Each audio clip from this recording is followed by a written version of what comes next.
Você já sabe como fazer o planejamento sucessório e descobrir a opção mais vantajosa para o seu cliente? Olá, meu nome é Alexandre, eu sou analista tributário e contábil aqui do Cálculo Jurídico. E como vocês me pediram no último vídeo, hoje eu vim aqui mostrar a forma mais rápida e eficiente de fazer o planejamento sucessório. Mas antes, se você ainda não é inscrito no canal, se inscreva e ative o sininho para não perder nenhuma novidade do mundo jurídico. Então bora lá descobrir essa ferramenta revolucionária do mercado. Então, para a gente ver na prática o planejamento sucessório, eu trouxe aqui o exemplo do senhor Paulo, que é um cliente idoso que investe em imóveis por todo o Brasil. E justamente por isso, a principal dificuldade do planejamento dele era conhecer a legislação tributária estadual de todos os estados em que ele tinha imóveis para conseguir fazer esse planejamento completo. Mas isso não é mais um problema com essa ferramenta do cálculo jurídico.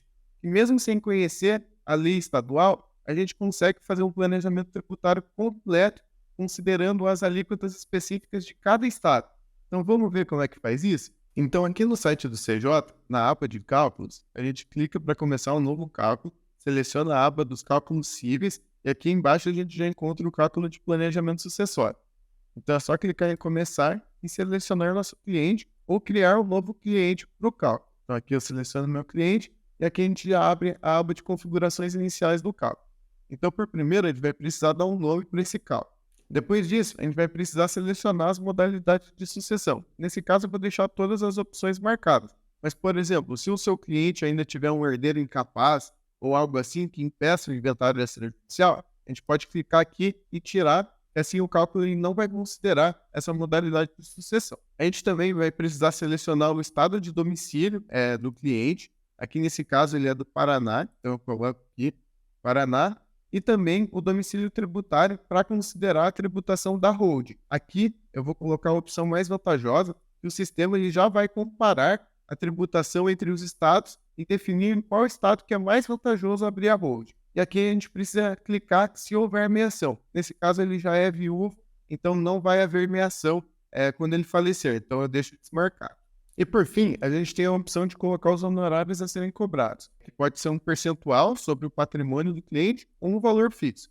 Nesse caso aqui, a título de exemplo, eu vou colocar um percentual no inventário judicial de 15%, no extrajudicial eu vou colocar um percentual de 10%, na doação com reserva de usufruto eu vou colocar um valor fixo de 30 mil e na holding familiar 50 mil. Aí é só clicar em gerar o cálculo. Feito isso, só falta a gente preencher os bens do cliente. Aqui a gente vai precisar separar em bens imóveis, como casas, apartamentos, terrenos, fazendas, e em bens móveis, como ações, investimentos, saldos em contas bancárias, poupanças e por aí vai. Então, começando pelos bens imóveis, a gente clica aqui em adicionar, a gente vai precisar dar um nome para o bem imóvel, para a gente conseguir identificar depois cada um. A gente precisa também preencher o valor venal, que é aquele ou do IPTU ou do ITR, ou ainda você pode escolher usar um valor de mercado, um valor que você ache justo, quanto vale aquele bem. Aqui, o valor venal do IPTU desse apartamento era R$ 789.332. E o custo histórico, por quanto foi adquirido aquele imóvel. A gente normalmente vê esse valor na declaração de imposto de renda. Aqui ele foi adquirido por 254 mil. E o estado de localização desse bem. Então aqui eu vou colocar no Paraná. Aí é só clicar em salvar. Pronto. Depois de preencher todos os bens móveis e imóveis do cliente, o planejamento sucessório já está feito. Então é só a gente clicar aqui na aba de resultado e a gente já vai conseguir conferir certinho esse cálculo completo. Então nesse caso, a modalidade menos onerosa de sucessão foi a holding familiar, gerando uma economia de mais de R$ 1.700.000. É muito dinheiro, né? E aqui do lado, a gente consegue conferir esse gráfico interativo que mostra certinho o custo da sucessão em cada uma das modalidades. E dá para ver a enorme diferença do custo da holding para o inventário. E aqui embaixo, a gente consegue conferir também o cálculo indiscriminado para cada modalidade de sucessão. Então, a gente consegue ver quanto de ITCMD seria devido em cada estado, a alíquota aplicada. A gente também vê os honorários e o custo total. Então, a gente tem aqui primeiro o inventário judicial, o extrajudicial, a doação com reserva de usufruto e a constituição de uma holding familiar.